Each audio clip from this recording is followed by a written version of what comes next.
Hello, I'm Sean Glanville. I'm Chair of Trustees at Camden People's Theatre.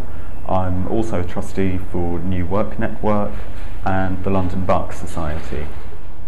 I think charities, and in particular small charities, often find themselves having to navigate quite a tricky path between the expectations of the regulators like the Charity Commission, Companies House, and funders who can also be extremely demanding, and that whole raft of organisations out there wanting to tell us what's good practice, codes of governance, all of those kind of things, what we should be doing as trustees to make us better trustees, and so on. In amongst the practicality of running an organisation, I think that can be both challenging in terms of figuring out what you really need to be compliant with in order to be running a legal organisation, and what's just advice or usual practice or good practice, and what's an unreasonable request sometimes from a funder.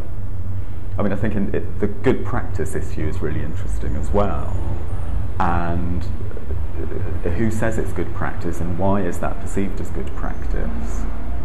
I think there are lots of things that are assumed to be good practice, but when you examine them in detail in a practical context, you think, well, for example, why do we have that kind of churn of trustees, with 3-year terms and no more than 2 3-year terms?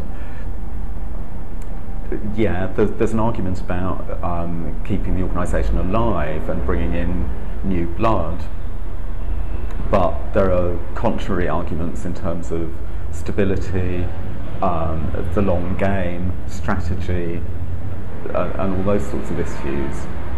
So I think there are maybe assumptions that could be questioned more often than they are.